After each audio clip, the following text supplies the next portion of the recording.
Assalamualaikum warahmatullahi wabarakatuh. Perkenalkan, nama saya Aisyah Rahmawati. Di sini saya akan menjelaskan tentang pemetaan keterampilan dan roadmap reskilling dan upskilling.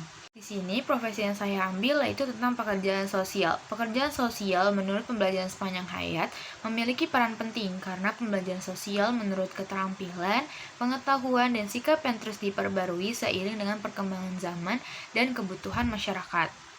Maka dari itu, pekerjaan sosial dalam konteks pembelajaran panjang hayat bukan hanya sebagai pembelajaran aktif yang terus berkembang berkompetisi, tetapi juga sebagai fasilitator yang membantu masyarakat untuk memperoleh kesempatan belajar tanpa batas waktu maupun status sosial. Selanjutnya ada hard skilling. Hard skilling dalam pekerjaan sosial mencakup kemampuan teknis yang harus dimiliki dan dikuasai pekerja sosial, seperti riset, asesmen kebutuhan individu dan kelompok, serta laporan kasus. Semua keterampilan tersebut tidak bersifat statistik, melainkan harus terus diperbarui sesuai perkembangan masyarakat dan tantangan zaman. Dalam kerangka pembelajaran sepanjang hayat, hard skilling pekerjaan sosial perlu diasah melalui pendidikan formal, pelatihan berkelanjutan, sertifikat profesi, hingga pembelajaran mandiri berbasis teknologi. Selanjutnya aku bakal ngejelasin dengan soft skill. Soft skill dalam pekerjaan sosial sama pentingnya dengan hard skill, karena berhubungan dengan kemampuan interpersonal dan sikap dalam mendampingi klien maupun bekerja sama dengan berbagai pihak. Beberapa soft skill utama pekerjaan sosial adalah empati, komunikasi efektif, problem solving, manajemen emosi, dan juga kepemimpinan.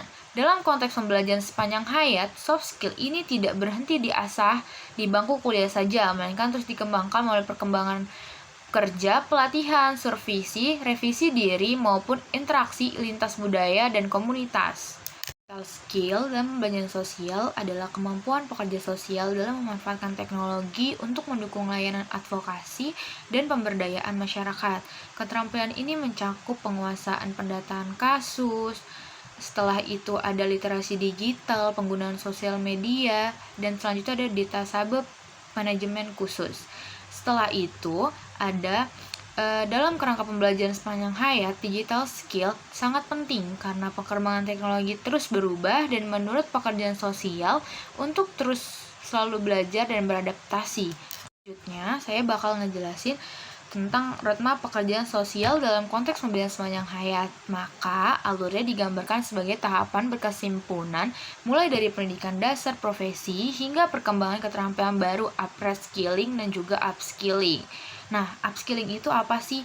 Upskilling adalah peningkatan keterampilan yang sudah dimiliki agar lebih mendalam dan sesuai dengan perkembangan kebutuhan. Sedangkan reskilling adalah proses pembelajaran keterampilan baru agar pekerja sosial bisa menjalankan peran atau fungsi yang berbeda dari sebelumnya.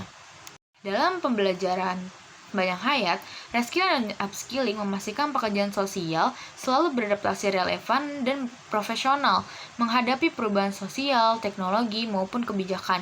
Dengan begitu, mereka tidak hanya menjadi pembelajaran aktif, tetapi juga mampu terus meningkatkan kualitas pelayanan dan pemberdayaan masyarakat. Selanjutnya, saya bakal ngejelasin hard skilling apa yang bakal saya kembangkan. Yang pertama itu adalah penulisan advokasi, di mana penulisan advokasi adalah keterampilan penyusun dokumen, laporan, atau bahan kampanye yang bertujuan mempengaruhi kebijakan, meningkatkan kesadaran publik, dan memperjuangkan hak-hak manusia rentan. Selanjutnya, ada belajar teknik community needs assessment, di mana community needs assessment adalah metode sistematis untuk mengidentifikasi kebutuhan, masalah, dan potensi masyarakat. Setelah itu ada penggunaan software dalam pekerjaan sosial. Di era digital, pekerjaan sosial perlu menguasai berbagai software untuk memudahkan, di antaranya adalah software pendataan, software desain, dan juga kampanye, aplikasi manajemen proyek, aplikasi komunikasi dan konseling online, dan juga GIS. Penguasaan software ini adalah sebagian dari digital skill yang mendukung pekerjaan sosial agar lebih efektif, efisien, dan mampu memperjuangkan jangkauan layanan.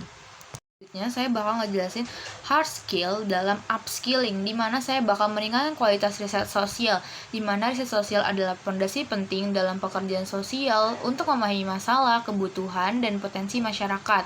Selanjutnya, meningkatkan penulisan laporan khusus, di mana laporan kasus adalah dokumen sistematis tentang kondisi klien atau komunitas yang ditangani pekerjaan sosial. Saya bakal ngejelasin tentang soft skill yang ada di reskilling. Yang pertama yang bakal saya kembangkan yaitu belajar negosiasi dalam pekerjaan sosial. Negosiasi adalah keterampilan penting karena pekerjaan sosial yang sering berhadapan dengan berbagai pihak, klien, keluarga, komunitas, lembaga pemerintah, maupun donor. Tujuannya itu mencari solusi yang adil, mengurai konflik, dan mencapai kesepakatan yang menguntungkan semua pihak. Selanjutnya adalah belajar fasilitasi kelompok dalam pekerjaan sosial, di mana fasilitasi kelompok berarti mendampingi, memandu, dan memperdaya kelompok masyarakat agar mampu mengidentifikasi masalah, mengambil keputusan, serta melaksanakan solusi bersama. Tujuannya itu mendorong partisipasi, membangun kesadaran kritis, dan memperkuat solidaritas kelompok. Saya akan menjelaskan soft skilling dalam upskilling. Yang pertama itu yang saya bakal kembangkan itu komunikasi interpersonal dalam konteks multikultur. Tujuannya itu membangun hubungan yang saling percaya, meminimalisir kesalahpahaman, dan memperkuat kerjasama dengan klien maupun komunitas. Selanjutnya, empati dalam konteks multikultural. Tujuannya itu memahami perasaan, kebutuhan, dan perspektif orang lain tanpa menghakimi meski perbedaan latar belakang. Selanjutnya ada digital skill. Digital skill dalam reskilling yaitu yang saya kembangkan adalah belajar software, manajemen khusus, dan dasar-dasar konten kreator. Selanjutnya dalam digital skill dalam upskilling yaitu meningkatkan strategi kampanye sosial dan berbasis media digital. Kesimpulan yang bisa saya ambil dalam pembahasan kayak saya kali ini yaitu pekerjaan sosial membutuhkan penguasaan hard skill, soft skill, dan juga digital skill yang saling melengkapi, di mana keterampilan dasar yang sudah dimiliki perlu terus dikembangkan melalui skilling dan juga upskilling. Lifelong learning menjadi kunci penting karena perubahan sosial menuntut pekerjaan sosial untuk selalu beradaptasi, meningkatkan kapasitas diri, dan memberikan kontribusi terbaik bagi kesejahteraan masyarakat. Mungkin itu saja yang bisa saya sampaikan pembahasan pada kali ini. Kurang lebihnya mohon maaf. Wabillahi taufiq wal hidayah. Wassalamualaikum warahmatullahi wabarakatuh.